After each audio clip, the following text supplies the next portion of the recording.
Good evening, this is the Oscar Expert here with Brother Bro. And it's time to predict the Oscar nominations. Final predictions. We got a fucking plane to catch today. We literally have to go to Sundance today. We gotta breeze through these. I'm so sorry. We're not gonna talk about winners in interest of time. We're not gonna debate whether Everything Everywhere or Banshees or Fablemans is winning. We're just gonna talk about what's getting nominated. Yeah, you know it's winning. We talked about it a little bit. We all in know other videos. We secretly know deep down. Everything Everywhere, Banshees get easily top 2. Fablemans is gonna get nominated. Yeah. Elvis is in, Top Gun's in, and Tarzan. I would say The Whale is next, honestly. Oh, I think All Quiet's next, because All Quiet's gonna get like 8+ nominations. Look at what happened with BAFTA. But it hasn't done exceedingly well. But that's only the BAFTAs that have done it. And the Oscar shortlist. Yeah, but the Oscar shortlist shows that they could have... I agree. They might shows that they're more like liked BAFTAs. But still, like, why hasn't it been doing well at the guilds? And like, The Whale only did well with PGA and SAG and the BAFTA. that's really good. That's the entire industry. Okay, you want to put The Whale... everybody. I'll put The Whale at 7. That's fine with me. All Quiet, we gotta put it in. That got 4... Because we're gonna predict it for a bunch of texts. Honestly, I think that might win director at BAFTA. Like, that is doing so well. It's staggering the amount that got at BAFTA. It got more nominations than British 1917. So we have to predict that. Then Avatar. Why is Avatar all the way down here at number 9?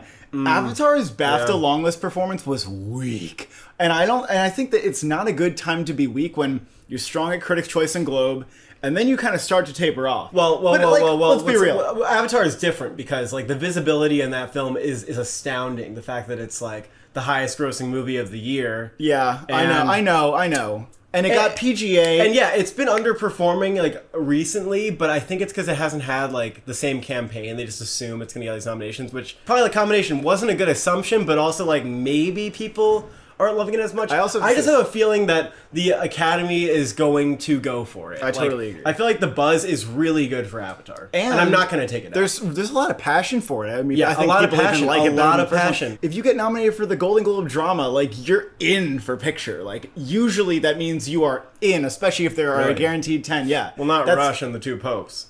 Well, the Two Popes maybe would have been in 10. Rush. I said it before. Rush is the last one where I'm sure that even if they were 10, it wouldn't have gotten it. Other than that, like, well, you got picture director at Globes, too. Yeah, it did. It sure did. Okay, 10. I am toying with Babylon versus Triangle of Sadness. Too. Because, and a lot of people because Babylon, it'll get some nominations, all right? Don't take it out of every fucking category. Okay, no. Here's the minimum. But it won't get acting, directing, or screenplay. The minimum... And that's not good. The minimum that Babylon is getting is what it got at BAFTA: costumes, production design, and score. In its favor, it can win 2 of those. I think that's important. Yes, it's failing to get its lead actors in, which is weird considering the kind of performances they're giving and who they are. But the fact that it made ensemble, even when we didn't expect it, it got a load of Golden Globes and Critics' Choice nominations. Yeah. It misses PGA and a lot of guilds. Like, it didn't get ASC. It's not getting cinematography for some goddamn reason. Like, I would say it's also Oscar baity. And yeah, it's extremely It does have some passion. I think it has a better case than Women Talking. I will say this, though. The audience scores on Rotten Tomatoes are, like, pretty weak. But LETTERBOXD likes it a lot. So, like, I don't know. Also, IMDb, like, people aren't, like, it doesn't have a large number of votes, and the tally is not that good. I think it has, like, a 7.4. It's better than Nightmare Alley. It also it feels very comparable. But like, no votes. Like, it's like the visibility's low. Yeah, because it fucking failed at the box office, which was honestly probably part of the reason why it did so well in the earlier awards and then started to taper off. Like, also, you know, the buzz within the industry is that, like, that movie lost a lot of money for its studio. Nightmare Alley, though, was also kind of a flop. That was unable to get actors in. Yeah, I think Babylon kind of looks like a Nightmare Alley. It's mixed. It's mixed. Because Nightmare Alley also showed up for a surprise SAG nomination as well. But Triangle of Sadness is contending for something that Babylon's not, additional above-the-line nominations. The screenplay nomination seems like that's going to happen. I think and then Dolly De Leon has a good shot of being nominated supporting actress. If the movie's nominated in a picture, I would expect to see her along with it. And that's not that bad of a package. And people like Triangle of Sadness a lot. It was like, I think that successful. Movie has passion, and it did decent box office. People are watching, and people are interested in it. I would be really, really happy if Triangle of Sadness got in. It has topical themes. Happy. I think it established itself as like an awards movie, but it had 0 presence at Critics' Choice, 0 presence at SAG. BAFTA and Golden Globes are really the places where it did decently. Yeah. Like, you could get in off that, you could, but I'm not.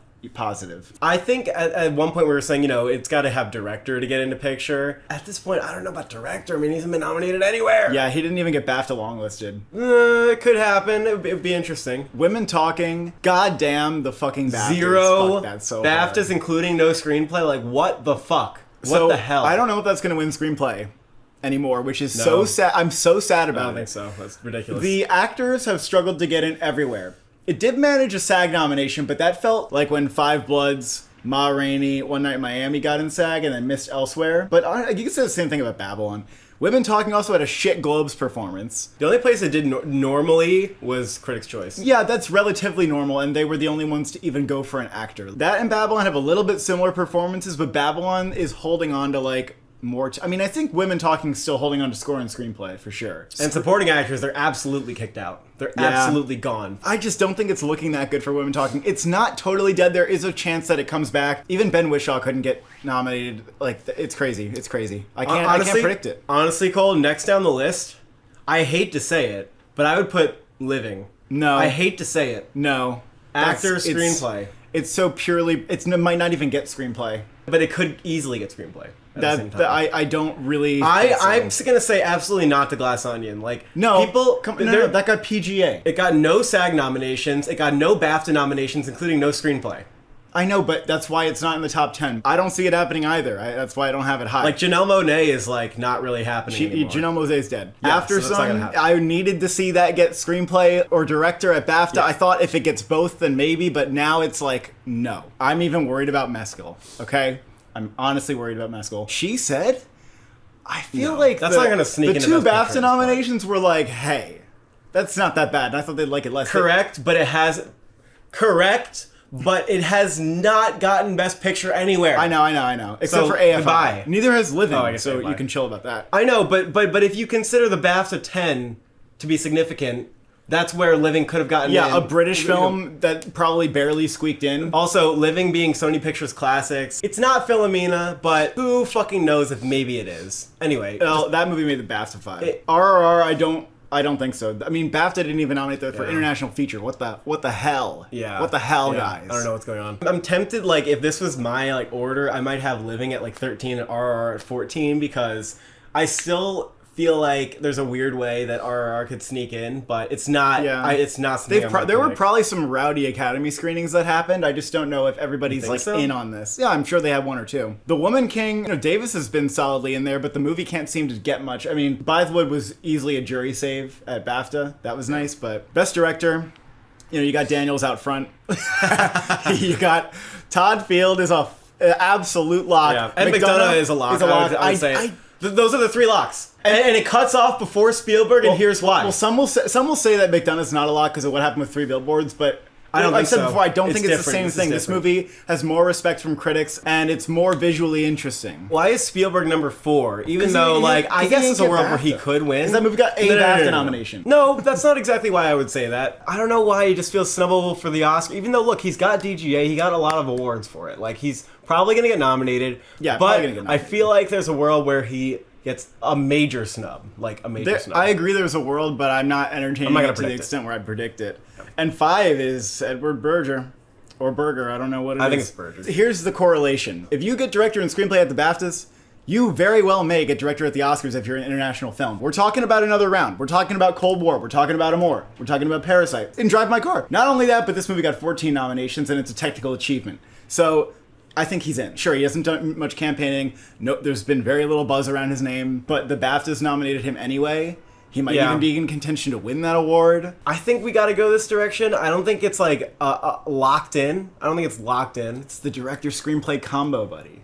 I understand what you're saying. If Decision to Leave got that, I'd be like, whoa. Baz Luhrmann for the Oscar? I was thinking, it's not a terrible there's a case world for where it. he was like Todd Phillips for Joker, but even he got BAFTA. He would have easily gotten director of BAFTA if it was not juried. I will say that. Because they love Baz Luhrmann. Yes. So I actually don't think he's impossible. The movie's very stylish and is contending for a lot of tech awards. However, the Oscars have gatekeeped him before. They kept him out from Moulin Rouge, so I'm comfortable with him at number 6. Cameron for The Way of Water, he did not get DGA also. He also missed the BAFTA long list, yeah. That was kind of crazy. So, normally I would say, I was expecting him to ride much higher, especially after the Golden Globes nomination. People were like, this 5 is locked up and Cameron is a part of it. But even then I would have said, watch out for an Oscar snub, because they snubbed Dune and they snubbed like Christopher Nolan for Inception. They don't really care how big of budget your movie is. Austin would be interesting if That'd be very Triangle interesting. surged, but without the BAFTA director thing, I have a hard time seeing it. Kaczynski for Top Gun, that feels like a lone DGA thing. At the same time, I think there's a world where the Oscars they do could go in for it. They actually could go for that. Park Chan-wook, still an outside shot. Charlotte Wells, almost no hope left for that. I do feel like Edward Berger is on the cusp. Like, I would not call him a lock in a weird way. But I feel like because I know it did so well at the BAFTAs, but that's the only place Director it did well. screenplay. And the director's branch thinks the way that they think, and he's not some like established auteur. Tell me where Another Round in Cold War did well. And Drive My Car. Tell me another But place don't you they think did that well. they're more of auteur? Yeah, but you're adding on the fact that this movie got Best Film and every other nomination under the sun. A war movie? All right, I mean, I would like to see Osland get in here. Yeah, you'd like to see Rajamouli, wouldn't you? Best Actor. Okay, we know Brendan Fraser was winning. We know Austin Butler's getting nominated. We know Colin Farrell, Bill Nighy. They have all been nominated everywhere. It's number 5. It's That's locked it. in. That's it. So everybody has Paul Mescal. I had this since Tom Cruise didn't get the SAG, and I said, damn, if Tom Cruise can't get SAG, I guess they're going to look elsewhere. Paul Mescal is going to get BAFTA. No one he did switched get to BAFTA. Adam Sandler for But you know what? Hustle or whatever. After Sun being weak at BAFTA, not getting screenplay or director, I'm kind of like, clearly he was a jury save, right? Like, that's a no-brainer. I think he would have gotten in no matter what with 6 nominees. Probably with number 5 too. That's fair. That's fair. But I agree. It's so weird when you just take a step back and think about, okay, Paul Mescal and After Sun, probably not getting nominated for any other awards anywhere else. It's unprecedented. Like, that would be extremely weird. It's unprecedented. And he doesn't do like a transformation. He's not doing like a Willem Dafoe in At Eternity's Gate. Even like Roman J. Israel Esquire. No, but Denzel Washington was like doing weird but stuff. the other thing with those actors is they are previous nominees and veterans. Paul There's Mescal a lot of reasons why this would be very, he's like very 26, weird. 27 years old. Yeah. This is an indie film that is not contending anywhere else. It would be unprecedented. The reason it could happen is because the field is so weak that nobody else is able to make it in. Not that I wouldn't want to see him or he wouldn't be deserving. I want this to happen, okay? But it would be unprecedented. You look at the Best Actor lineup, show me somebody who's similar.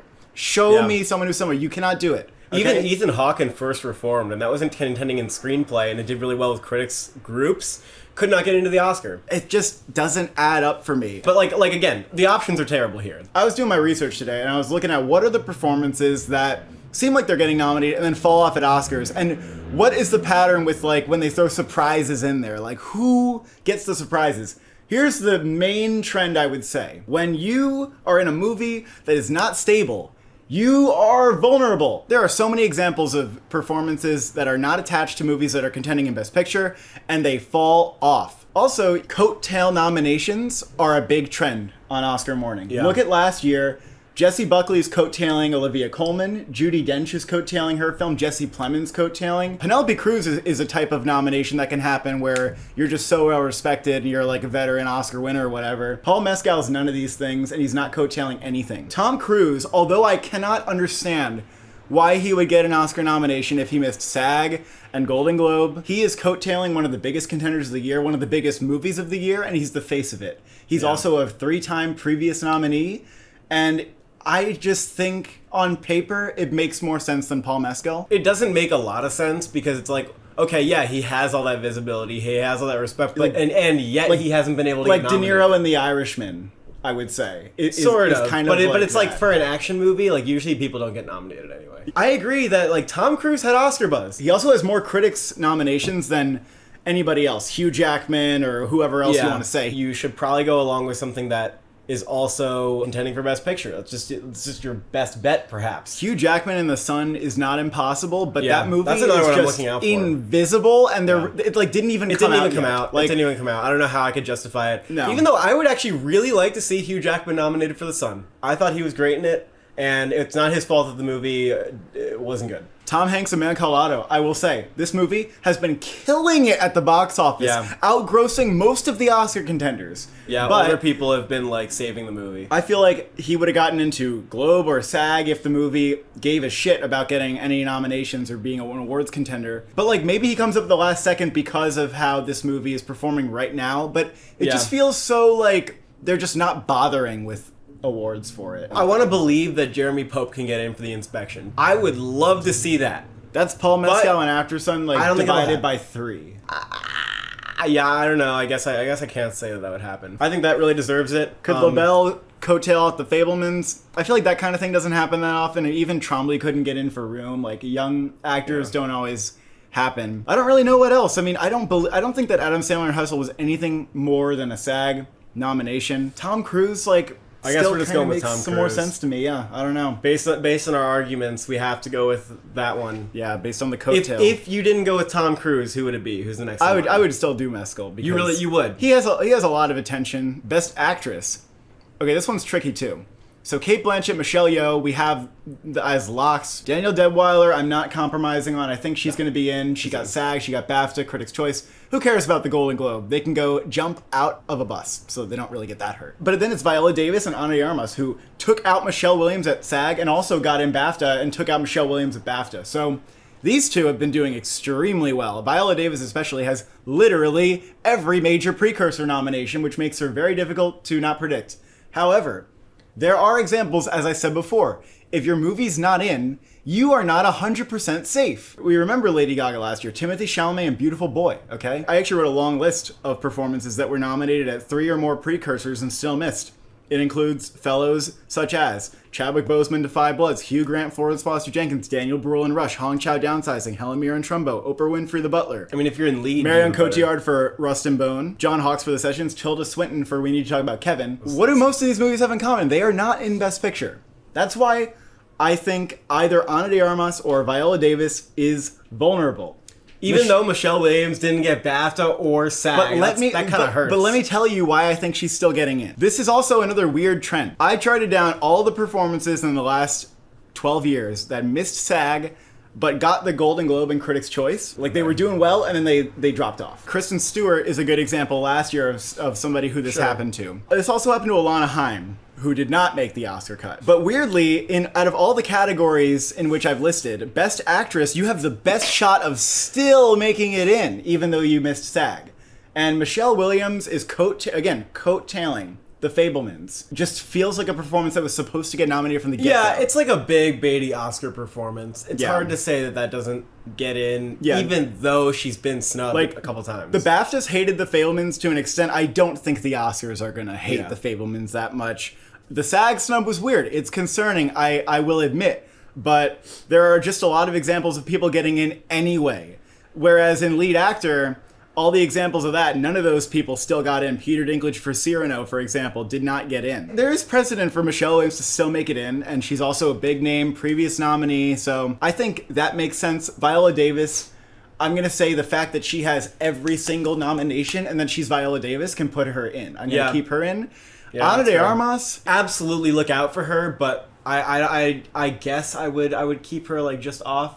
Yeah, you know, she's really surpassed expectations for a film that is not even close to getting nominated anywhere else, that people do not like and are voting for her anyway. People are saying, I didn't like your movie, but you were spectacular in it. Like, that doesn't happen that much. Like, look at Hugh Jackman in The Sun. People actually saw Blonde. She has a lot of respect from her peers and in the industry. I mean, it's very clear. Like Kristen Stewart for Spencer in a sense, but critics like that movie. But a lot of people did hate that movie. It's also, you know, the transformation aspect of like turning into Marilyn Monroe and all that stuff. Like, that's in play here too. But Blonde, people just fucking hate it, and I know that hasn't stopped it so far from getting all these nominations, but you have to think that's still somewhat of a roadblock for people. And so I'm going to go off of that and say that she's number 6. There's a good case, but I almost have a stronger case for Davis and Williams here. This is weird because this is kind of like going back to the 5 that we've had for a long time. We used to have Margot Robbie in there for like pretty much the whole year. That's true. And she's we put Viola Davis in over Margot Robbie. I mean, Margot Robbie got Golden Globe, and it's insane how Margot Robbie has not been able to ride Babylon.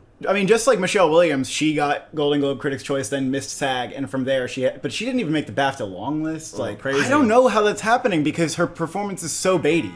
Like, maybe she can still get in a weird way. And we have to talk about Andrea Riseborough in To Leslie. First of all, this got a Spirit nomination. That's like all it's gotten. She's really good in it, but it is an indie that made no money at all. And they're doing a grassroots campaign where she's just, sending emails to her peers in the industry? Well, that's what she might be doing because everybody, suddenly all these celebrities are posting on Instagram and Twitter and everything about how great she is, encouraging voters to watch it. Like, this is all happening, like, during the voting period, and saying that she deserves an Oscar nomination. And by the way, everybody posting about it is, like, an Academy member, and they're going to vote for her. Yeah, so she has votes in the bag. Yep. Because she's been asking, I don't know if she's asking the people And this is, like, a crazy, like, storm of attention. It's never happened before. There are some people who are seeing this and are going out on a limb predicting her.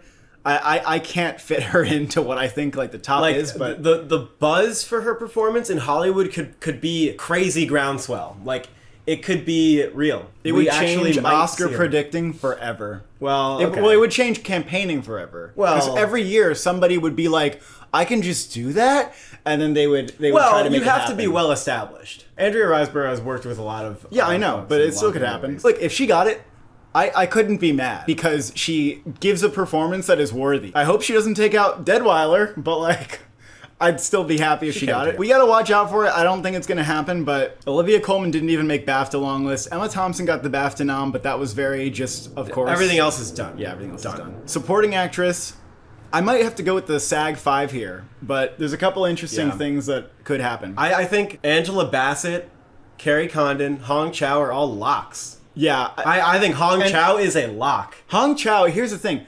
Technically, like, if you got only SAG and then maybe BAFTA, it's not necessarily good, but Hong Chow has so much going for it in that the movie surged as she did. And as the movie surged, she's getting it. She's coming along with it. She's joining Brendan Fraser. All that is really working in favor. I think she's totally getting nominated. I'd be shocked if she didn't at this point. Now it's weird because 4 and 5 are Everything Everywhere people, but it's like one of them's absolutely going to get nominated. Like, we're not going to see both of them get snubbed. But Jamie Lee Curtis, she's performed astoundingly. Even BAFTA, she could have been a jury save. Like, she still got in. She probably wasn't, though. I guess, yeah. You know? So that's been insane. Like, Jamie Lee Curtis seems like she's going to get in. What about Stephanie Hsu? And what about Dolly DeLeon? Because those are the two that I think are fighting for the 5th slot. Oh, yeah. I think Dolly DeLeon has a really good shot. And I also think, Stephanie Hsu has a great shot. Like, getting SAG and Critics' Choice is good. Missing the BAFTA long list does make me worried. And we know that there's a lot of passion for Stephanie Hsu's performance. I've seen some lineups say, hey, snubbing Jamie Lee Curtis. She's like, I really want it. And then they're like, sorry, like, we just don't think that you deserve it. And then she gets left off. That lineup... Wouldn't care if it was Hsu. I would throw a party if that was the lineup. If they got Dolly DeLeon and Stephanie Hsu in over Jamie Lee Curtis, I'd be ecstatic. There's a good shot they both get in, though. Just to play it safe, I don't have a good enough reason to actually take anybody off. I'm going with the SAG 5. This is like, if they had 6 slots, I would feel great. I'd feel like, just a breeze at my back. Most likely it won't be 5 for 5 with SAG. Most years are not that. I have a very hard time imagining the nominations without Dolly DeLeon. It's weird. I feel like she's going to show up too. But I just don't know who's not there. I just can't. I can't see it. I can't envision it. And even though my gut says like I'm worried for Stephanie Hsu, I actually think she will probably be fine. In a weird way, yeah. You know who else could disrupt this party is Nina Hoss. We've always thought it was possible. In a really weird way. She didn't make BAFTA long list, and I thought if she, gets BAFTA, then that could really happen. So I don't think so, but again, this could be like a weird, out-of-nowhere coattailing. Probably not, though. I mean, even critics didn't go for her. And most other people are kind of done. Carey Mulligan has Golden Globe and BAFTA, which wasn't too bad of a combo. The women talking people are, like, nowhere to be seen. Yeah, women talking not happening. Janelle Monáe is also, like... pretty done. Do I also snub Curtis and just put DeLeon in? Do I do that? Yeah, but do you think Triangle of Sadness is getting picture? Because I don't really. Yeah, it'd be a bummer if she came this far and didn't get nominated. Well, she didn't even get Critics' Choice, and she didn't get SAG. Like, I don't care about Critics' Choice. Well, I would also say, like, just in general, critics groups are nominating both of the Everything Everywhere actors more than Dolly DeLeon. Like, even though Dolly DeLeon seems like a critic's push. Yeah. And also, she may have been a jury save, like, I don't know. It's hard. I think you can't say no to Jamie Lee Curtis. And everybody else seems so locked up. Supporting actor, Ke Huy Quan is winning to the extent where it's like Heath Ledger and Joker, that level of sweeping. Brendan Gleeson and Barry Keoghan are going along together everywhere, and they will not miss. Then you have your non-locks. This is a category where I could definitely go with the SAG 5. Paul Dano and the Fabelmans, he's riding off of a big movie. It feels like it's his time. He's gotten a lot of attention, not just from critics, but he's got the SAG and Critics' Choice combo, which is very good. There was a person who did the math, and that produces a 70% chance of getting nominated. Stephanie Hsu also has this combo. Eddie Redmayne, I was so ready to say for the longest time, he's Jared Leto in The Little Things. He's Jared Leto, House of Gucci even. Ben Affleck, The Tender Bar. But he did what none of those people could do. And he got Golden Globe and SAG and BAFTA. He may have been a jury save, but I think he would have gotten in anyway if you look at what they shortlisted. And again, I have a whole list of actors who got nominated for 3 things and still got snubbed for the Oscar. He still feels like an Oscar snub to me. He still feels like he's going to get snubbed. Kind of like Timothée Chalamet in Beautiful Boy. Yeah, there's a lot of examples that I could give you. J-Lo in Hustlers, right? That also got nominated. Oh yeah, I gotta write that down. Except for BAFTA. She didn't get nominated for BAFTA though, I believe. Often BAFTA is the one who stomps on the rat's tail while it's scurrying around. They stomp on it and they say, But they the didn't fact do that that for they Eddie let Redmayne. him in. This feels kind of weak I think because of like the dismissal of Ben Whishaw and Women Talking. Like the fact that he's not a part of this, he's pretty strong. I would not be shocked if he got a nomination. I think he's a decent bet, even though that is the kind of performance that could get snubbed because it's not contending anywhere else, and somebody else could hop in and coattail a Best Picture nominee. But who are the contenders for that? It's like Judd Hirsch could do it, but I don't feel good about predicting him and Dano and Williams saying The Fabelmans is going to be getting 3 acting nominations where the only place that happened was Critics' Choice. I wouldn't predict all 3 of them, but I might predict Judd Hirsch over Paul Dano. That's really weird, though. It's sort of weird, but it's not that weird because Paul Dano is not that strong. Critics liked him more, and he got SAG. Judd Hirsch doesn't have that much to say. He's in one scene. Bradley Cooper in Licorice Pizza was in one scene. He couldn't get nominated. I guess so. Judd Hirsch does feel like that performance that gets redeemed by the Oscars. I know which happens a lot. Happens a lot. I agree that he feels like that, and then it does happen. It's the fact that he's competing with Paul Dano that is a little awkward to me. I think it could. Boop. You think he's going to leapfrog? I think he might leapfrog. I think it's possible. I think that's a possibility. It'd be insane if The Fabelmans got 3 acting nominations. I'll say that. Yeah, but it also like it's weird how not impossible it seems. Maybe they'll get 2 supporting, and then Michelle Williams will be gone. Maybe that's also possible. I would love to see Brian Tyree Henry in Causeway, but I don't have a lot to support that at all. Unfortunately, I don't think we're going to see his name called. His movie's too small. He's never been nominated before. I do think that Brad Pitt could coattail Babylon, perhaps. Nobody cares about the Angelina Jolie stuff. When he's, like, at the Golden Globes, all the people who are presenting are like, oh my god, Brad Pitt, we love you! And it's like... Yeah. No, nobody... I feel like nothing has happened. It hasn't really made an impact on where he's been nominated either. He just got Golden Globe though, right? Yeah, he's only gotten Golden Globe. Okay, so it's not very strong. He got BAFTA longlisted too, which is better than The Fabelmans, boys. You could say that. I actually think that he could still be like a J.K. Simmons, Being the Ricardos type of thing. That's fair. I guess I think that is still possible. And even Albrecht Schusch, who he was clearly a jury save. The guy hasn't been doing any campaigning. I will say even Marina de Tavira, you look it up, she was on freaking Jimmy Kimmel with Yalitza. So like she was actually campaigning. He's not doing any campaigning. If you watch the movie thinking, oh, this is a supporting actor contender, you see like that he does enough to get nominated. Like he's actually deserving. Now that All Quiet's a big contender, perhaps he could weirdly coattail, and he has a BAFTA nom. That's hard for me to predict. It's too hard for me to predict. Yeah. Now here's a wild card that I wouldn't be opposed to is someone in Triangle of Sadness. I think Woody Harrelson. Even though I'd like to see Zlatko Buric get nominated, I think Woody Harrelson has the best shot of any Triangle person. Yeah. And maybe that happens. Because people were predicting him early on. Yeah, but the reason it didn't work is because they didn't see the movie. They didn't understand that he was not the standout of the movie. Original screenplay, Everything Everywhere, Banshees, Fabelmans, Tar, Triangle of Sadness. We've already talked. Like any we basically questions? covered like why we think this. Any questions? I mean, there's no evidence for Elvis or Babylon. After Sun couldn't even get that BAFTA nomination. Yeah. Like, any questions is all I have to say at this point. No. That's it. It's been the top 5 for a while, too. Adapted screenplay. This is a little more tricky. It's actually getting really I have interesting. 6 movies now that I think are really possible. So Women Talking I still think is going to make it in. I think The Whale might fucking win. I say The Whale's number 1. Okay, fine. Just do it. You know it's going to happen. You know it's going to happen. And I like The Whale, but I hate this. I still think Women Talking is not going to get snubbed here. Glass Onion got snubbed at BAFTA. But I think that we here in the U.S. love that movie. People are going nuts for... They love their Glass Onion. Rian Johnson's been campaigning a lot. It got PGA, okay? Yeah. Most movies here can't even say that. Actually, only one movie here can say that. All Quiet, I think, gets in off of being a strong contender, off of being an adaptation of that very famous book. And I was ready to say, goodbye, She Said, hello, Living. Absolutely, yeah. And the BAFTAs threw back in She Said. Over Women Talking, and it was But really Living, strange. well, I guess Living didn't get over-nominated at the BAFTAs. I think I have a harder time saying that Living is out over She Said. I think I have a harder time. If BAFTA hated Women Talking, they still nominated She Said. I thought they weren't going to care about that at all. And it got in over Glass Onion, and it got in over Women Talking. I just think that would be weird if that didn't get nominated at this point. And it was always one of the top critics' picks. It's still the third most nominated film for adapted screenplay. So I'm going to have that in. If you want to put Living in, which, by the way, I'll put Living in. Has far less nominations, I think that's just like, you could just say, hey, that's a British thing. She Said it's not a British thing, it's still gotten a BAFTA. The weird thing is that I think the snub could happen to any movie that's not The Whale.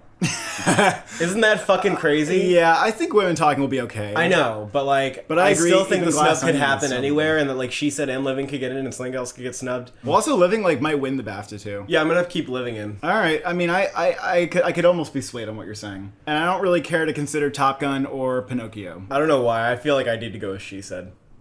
Oh, you're changing your mind. I think so. Cinematography. This has been the weirdest category that these past 3 weeks it has shuffled around a crazy amount, because what the critics were going for ended up being totally misaligned with what industry awards are going for. So now we have ASC, we have BAFTA, we also have British Society of Cinematographers, which is, you know, pretty correlative as well. I have here a lineup that gets 4 out of 5 with ASC and 4 out of 5 with BAFTA. Top Gun is like the only thing that's been stable. The Fableman's been missing, Babylon's like gone, Avatar's been missing, and what's been getting in? The Batman, Elvis, Empire of Light getting ASC and BAFTA. They have an overlap. It's actually hard not to predict Elvis. Yeah, I actually really like your top 4. I feel like your top 4 is accurate. I feel like I don't want Empire of Light to get nominated. It's not Deacon's best work. It's not an Oscar movie. It doesn't need this at all. And it's just been happening everywhere. It's ridiculous. And yet you kind of have to predict it because of what it's gotten so far.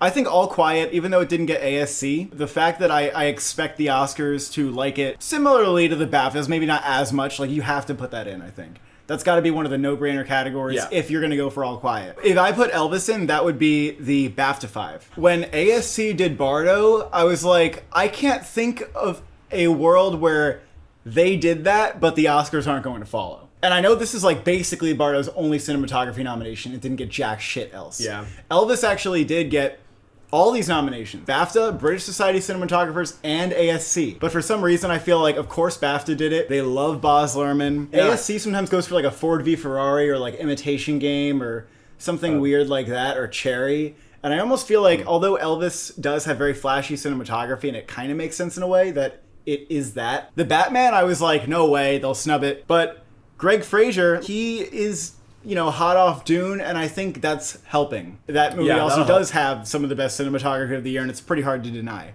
And also, 4 BAFTA nominations for that movie. Bardo is like the grandmaster. When the ASC nominated that, I think the Oscars going to follow up on Bardo. I just think that they will. And so I have to put Elvis out. And I also get 4 out of 5 ASC, 4 out of 5 BAFTA. That makes me comfortable. It's very possible that kind of thing could happen. Now, you might be saying, why in this conversation are we not talking about Avatar: The Way of Water? Again, I'm thinking that as well. I don't understand why that would get nominated still when it's missing a lot of really important all ones. the major ones. Yeah. And the same goes for the Fablemans, which is like, you know, Janusz Kaminski. I know he got in for West Side Story last year. Yeah, it's funny that the Fablemans isn't even in here. I know, but that's just what's happening. I can't tell you any more than that. I don't understand why Babylon's missing either. ASC was so crazy that my initial urge was like, they can't possibly be 4 out of 5 this year, even though they're literally always 4 out of 5 or 5 out of 5. But now... And then the BAFTA's confirmed. Yes. 4 out of 5 of the ASC nominations were in their list, and you have to predict everything that overlapped. And even the British Society of except for Elvis, though. Cinematographers. Elvis did overlap at both. And Bardo, glad that it has a really good shot for a nomination. I would love it. 4 out of 5 of these I like a lot. Like, I don't need Empire of Light, but the rest of them are actually pretty damn good. I would like to throw Babylon or Fablemans in there, but what am I going to do? Avatar, people might just think it's a little too virtual or something like that, too. Also, Lord of the Rings. I think they stopped nominating that for cinematography after the first. Editing, I feel pretty good about this. Top Gun Maverick, Everything Everywhere, Elvis, Banshees, All Quiet. This is the BAFTA 5. I mean, All Quiet had really showy editing. It might get 10 nominations. You know what's going to happen the more if likely All scenario Quiet gets 10 nominations, including, obviously, Best Picture? people are going to start predicting Edward Berger for BAFTA, and they're going to predict him for the Oscar. Yeah, that could happen. I don't think it would work because the Daniels are on the campaign trail much more. I know, but I think that that's what people who don't think the Daniels are going to start to do when they have Spielberg cognitive dissonance. I think what could be fascinating is if All Quiet starts to look like it could win cinematography or sound or something like that. Do you think All Quiet's going to win 0 awards and get nominated for 10? Do you think that? I mean, that's happened Except for before. international feature. That's happened before. Avatar got Critics' Choice, but it really hasn't gotten much else. I did think that could get it because it's an action movie and there's a lot going on and stuff. And also general technical achievements often get this, but again, I do think Avatar is a little bit like slipping and weirdly just not performing as well as the first, even though people like it a lot. Yeah, it's weird. I did think Avatar was going to get editing, but I think I can't make a better argument than the top 5. Even though Banshee seems a little strange for editing, I feel like that's the movie that its strength in Best Picture alone carries it into editing, and there's always that movie. And I thought Fabelmans might be that movie, but I don't think so. Maybe anymore. not. I think Fabelmans is. It has not been Belfast getting didn't the get nominations it needs. I remember Don't Look Up didn't get what it needed, and it still got in. But that was a different kind of thing. That's why I think maybe Babylon, because Babylon has that like showy level of editing that is just like crazy. Yeah. You know, Tar got into the BAFTA 5. Like that was pretty big.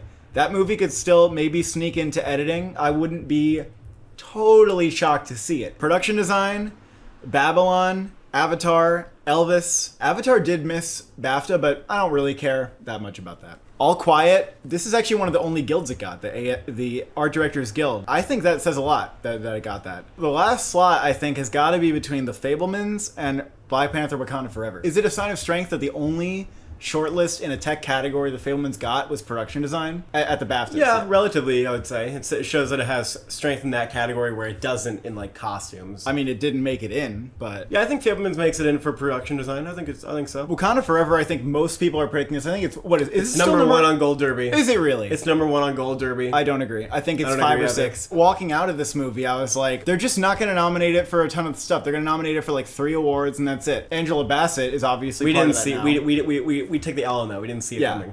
But I still think that Black Panther has a shot to underperform and not get makeup and production design and visual effects and all that stuff. And I've always felt like that could happen because it just isn't the first. People aren't as excited about it as the first. And people are like, how is this movie going to get 5 or 6 nominations and not get Best Picture? Well, simple. It's not going to get 5 or 6 nominations. It'll get like 3 or 4. This is kind of hard to deny because it has gotten nominated everywhere except for BAFTA. I'm weirdly comfortable just saying no Black Panther.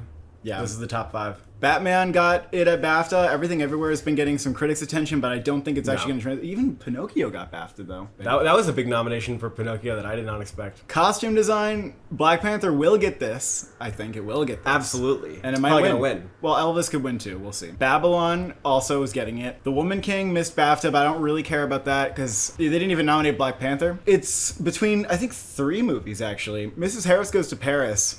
I'm going to keep that in. Especially because it's a branch category, like... It's also Jenny Beavan, I think. Yeah, people say that the costumes are, like, spectacular. Yeah. It's about costumes. It's about costumes. The Fabelmans didn't make it anywhere. I'm going to say no It's been doing bad, but Mark Bridges has surprised before. I don't think that the work is probably as showy as Joker or Inherent Vice, but... Definitely not. And then, actually, you know what? Amsterdam, I think, is number 6. The fact that surprised at BAFTA, yeah, it had no reason to do so. Absolutely. But I actually think Amsterdam could sneak in for 1 or 2 nominations at the Oscars. Yep. All Quiet at the BAFTAs getting nominated was like a crazy thing, I think. Yeah, they don't usually nominate war movies and costumes. But so maybe that's like one category where we'll leave it out. Makeup, The Whale, which I think will win as long as Brendan Fraser wins. Elvis, The Batman, All Quiet. I mean... You know, again, we got to predict that to go along with it. The makeup in All Quiet was insane. Yeah, it had insane. It's excellent. And there's a lot of it. Yeah, that's got to get in. That's got to get in. And Amsterdam, which also has lots of makeup. There are videos that I watched of like the makeup department talking about how they very carefully chose different looks for each character. Christian Bale's got like this little unique scar in his face.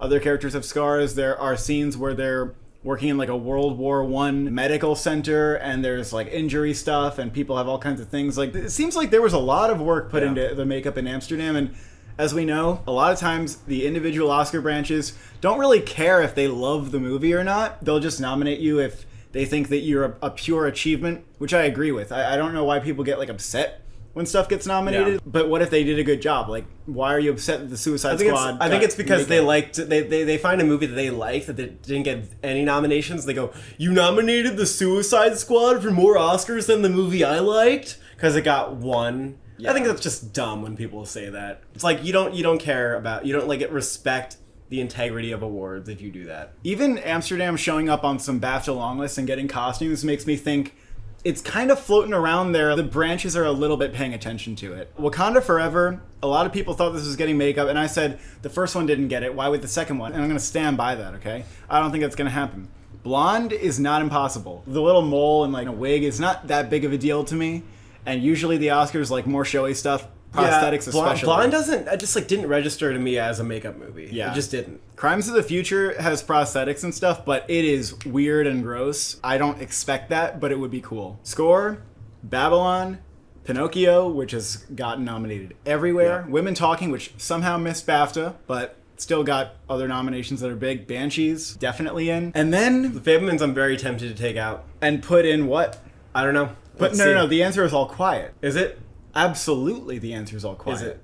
Okay. And the thing that's just tricky about All Quiet in general is we barely have anything to go off of because this passion from the BAFTAs was not reflected in critics groups, nor even the guild. So it's like, how do I know how it can compete with these movies if it hasn't been competing with them? I actually do think that it could surprise in this category. And the score was a huge standout from that movie. It's also from a previous nominee. If we're talking about previous nominee, then John Williams definitely has the upper hand argument. But I feel like The Fabelmans, there's actually not really that good of a reason to doubt it. Is score a branch? Yeah. That's important to me. And it says that they might not nominate The Fabelmans. Does it, though? Because they nominated him for the last 3 Star Wars movies. The Fabelmans, they know how much music it has because their job is to look at the short list, which is only 10, it's very reasonable, and decide which one's the most worthy. And The Fabelmans doesn't have that much music. And they're not going to get confused like other places and think that the music that Michelle Williams plays on the piano is part of the score, which is what many awards prognosticators were saying for a long time, and it was very annoying. The original music it has is good, so it's not impossible, and they already did shortlist it. I might just not take it out because, like, I don't want to be wrong, and I don't want Gold Derby to get a leg up on me because I know Gold Derby's going to keep it in, but I am very tempted to take it out. Yeah, I'm tempted too. And All Quiet, like, the music, it's a lot, but you know? Also, Everything Everywhere just got a score nomination at BAFTA. I think that's one of their weird things. I mean, I don't think it's I wasn't weird. expecting that for the Oscar. Yeah. I was very surprised. I want it to happen. I would cheer, but I just don't care about the what people say is the narrative. Oh, it's the last time he's working with Spielberg. I just don't care about that. Before the BAFTAs, I thought this was such a no-brainer category, but now that All Quiet is a question mark, I'm like, oof. I think I can't bring myself to take Fabelmans off. Because it's been getting it, you know? Yeah. Sound, Top Gun, Avatar, Elvis, All Quiet. All Quiet actually number 2. I mean, that could even like threaten to win. A lot of people have Everything Everywhere, which, to be fair, like, it got 3 motion picture sound editors nominations, and no other movie did that this year. But it missed the lineup of 5 at Cinema Audio Society. Cinema Audio Society almost goes 4 out of 5 every year. The 5 that they picked is the 5 that I have. But people say, oh, they're going 4 out of 5. They're going to do Everything Everywhere. I just kind of doubt Everything Everywhere overperforming in Tex.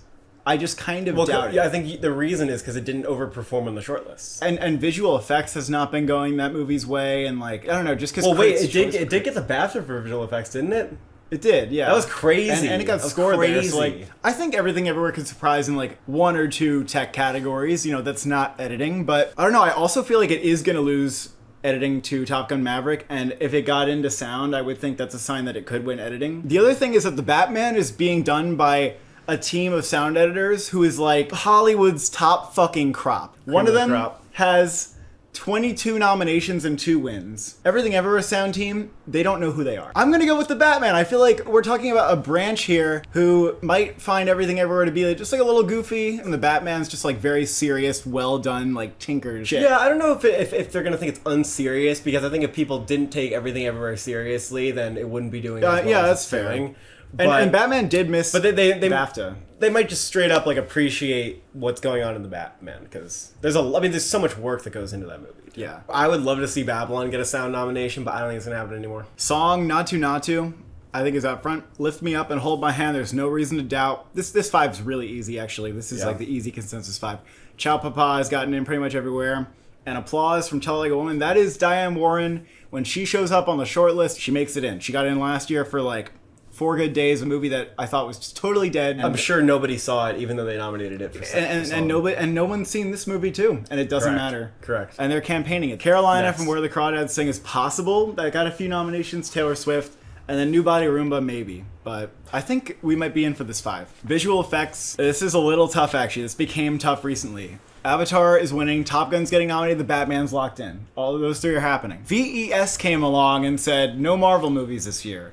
And then BAFTA came along and said, we agree, no Marvel movies I think this year. something might be happening with that. Like, people are just tired of Marvel pulling the same rabbit out of the same hat every single year with their VFX. Yeah. Like, not really, like, moving the medium forward. I'm not going to predict Marvel movies this year. No, I don't think so. And Black Panther, I mean, the first one didn't even get nominated. Yeah. I know it doesn't have the same, like, hate for some of the sequences, but 13 Lives had a really good bake-off, apparently. And the reel, their VFX reel is really impressive. yeah, okay, so you know how I've always been saying, I just don't know where the VFX are in 13 Lives. They're everywhere. Exactly. They're everywhere. It's actually, like, so impressive. A lot of the cave shots are just in a computer-generated image, and it looks so real. A lot of the diving It's actually kind of stunning. Yeah. And I think that could get in. Stunning. Apparently, people were pretty impressed with it at the bake-off. Yeah, because they get information about these movies, and they know, like, what the achievement was. That's the interesting thing about visual effects. Yeah. I mean, the fact that it's on the short list, like, there's something there, you know? I'm going to predict 13 Lives. Yeah. I also want to predict All Quiet. Now, Dunkirk didn't make it. That was a lot of practical effects. I think All Quiet, although it doesn't have this sort of one-take thing like 1917 to say like how much it did, there are a lot of visual effects in All Quiet, from like the smoke to the tanks to explosions. Smoke's and, not like, really like rattling an advanced screens. visual Like effect. yeah, but apparently they blended it in an interesting way, and like there's like blood fog and stuff like that. Like they were someone was talking about how that was actually interesting, and I watched a couple sequences from that movie, and that movie has a huge feel to it, and I think a lot of the shots must have been enhanced by visual effects of to course. some extent to give it that scope. And it is one of the biggest scope war movies. I actually do think there will be enough going on to convince people that it could get in. I don't know. I feel a little skeptical about it. So I What will else has say- been doing well with VFX So nominations? VES went with Fantastic Beasts and Jurassic World Dominion. The Oscars have never nominated either of those trilogies. So it was weird for the VES to do it. But maybe there's something there. And Nope just hasn't really been showing up. It's like it would be cool, but I don't think that it seems like the branches are that interested in Nope. Weird stuff happens in visual Yeah, the Oscars, they'll nominate shit that you're like, why would you nominate that movie? And it's like, well, because they care about the craft and they know about what went into it on a level that you don't. And sometimes we think they're going to go for these movies that do like a little more interesting small-scale visual effects, like Arrival or Shape of Water, but it actually doesn't happen. I don't know. I think that the small ones this year have a little bit better of a case. Although maybe they'll throw in Doctor Strange and it'll be like, oh, okay. Kind of a wild card. Usually the VES and BAFTA are kind of in line with like their Marvel picks. Animated feature, Pinocchio, Turning Red, Marcel, Puss in Boots. That is locked in for. That's locked in for. I feel like the consensus is Wendell and Wild. And I have trouble breaking from that consensus because nothing else seems to have that good of a Is that the case. consensus? It kind of is. Wendell and Wild has Critics' Choice and Annie. A lot of stuff got snubbed for the Annie, including The Bad Guys. And The Bad Guys seemed like, you know, that could get nominated and critics liked it and stuff, but This is no longer a branched category. So visibility matters here. And Wendell and Wild, I don't think that was seen by a lot of people. And they did send screeners and stuff, but like...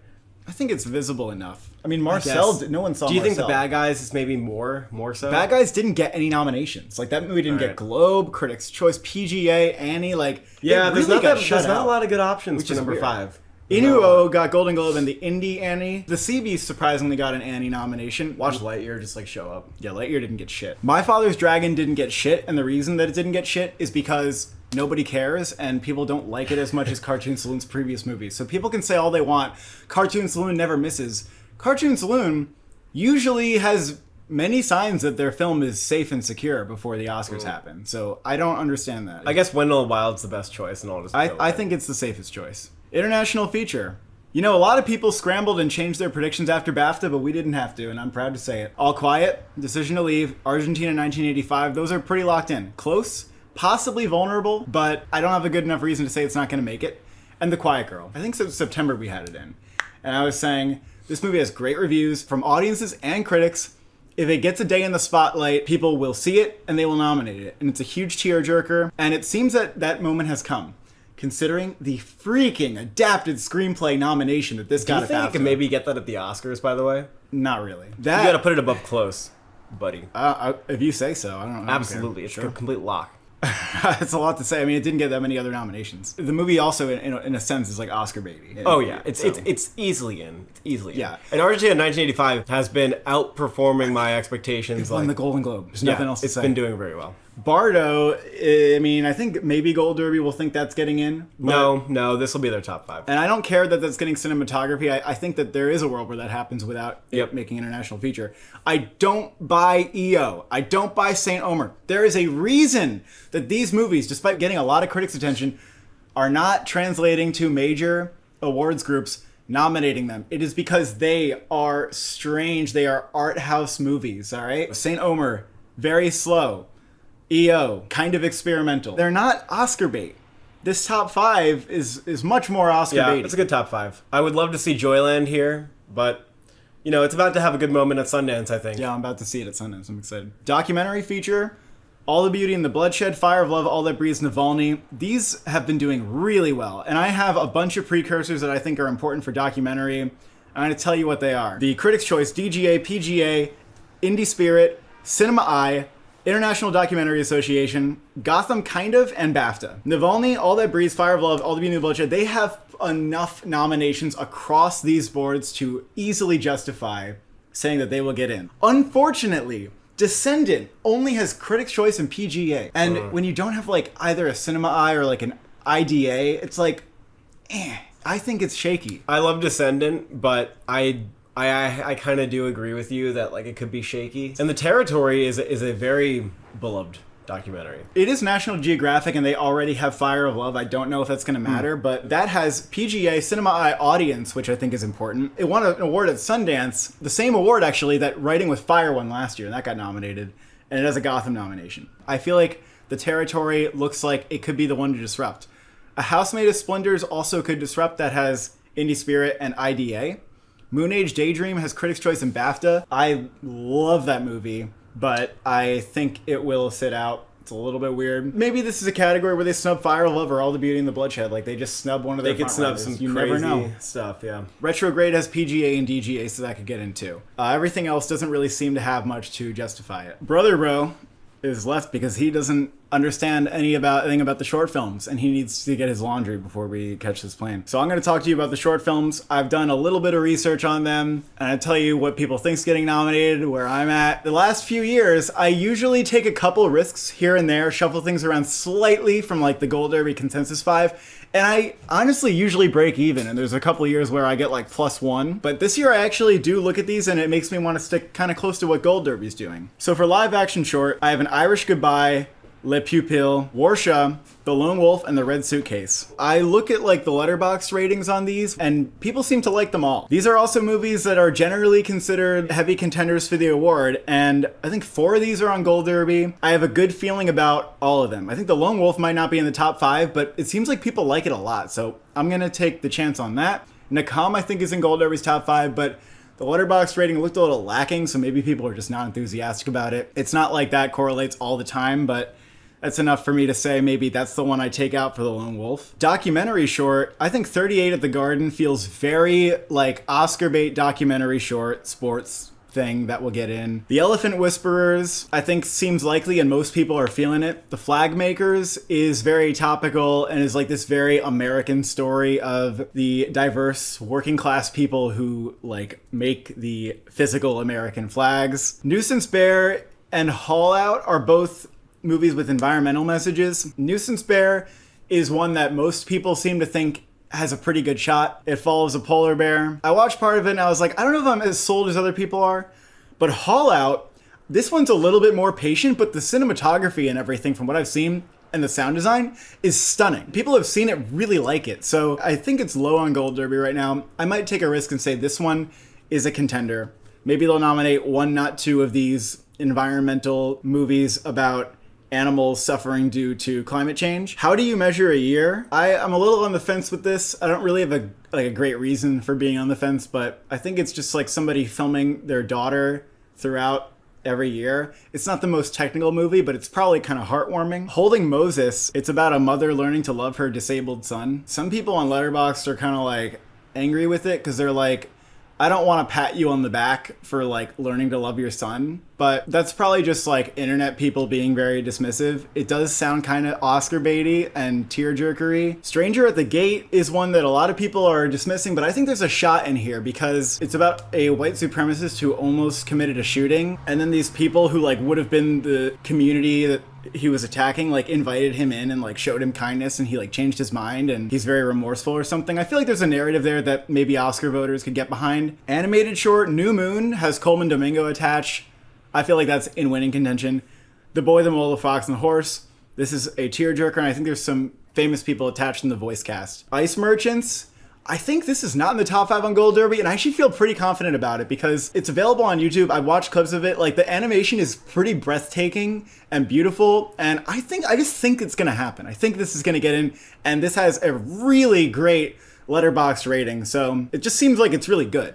Save Ralph, I watched because it's like 3.5 minutes long, which maybe is a detriment, but they have nominated shorter. It's Taika Waititi. He made this film. It's actually like a PSA that is against testing products on animals. So it has a very clear message. It makes its message very quick and gets out of there. There's a little bit of dark humor. I think with Taika Waititi attached, and like, it's impactful for what it is. I think that can get in. An ostrich told me the world is fake, and I think I believe it. I think this one is very well liked from what I've heard. It's funny, it's a comedy, it's claymation. But Gold Derby seems to think The Flying Sailor, which there is a definite case for. It's a true story of a guy who got like blown 2 kilometers from an explosion and his life flashed before his eyes. And he's really just like a naked guy flying through the air. And I was kind of like, I'm not sure about this. I don't know if it seems like the most impactful film. However, the filmmakers who did this have been nominated 3 times. And they don't do a short film every year. It's like, they do one like every decade or something, and when they do it, they seem to get in. So that's actually why I learned people are predicting this, and it's a good argument. I'm really between that, An Ostrich, and My Year of Dicks here. My Year of Dicks is a rotoscope film about a woman and like her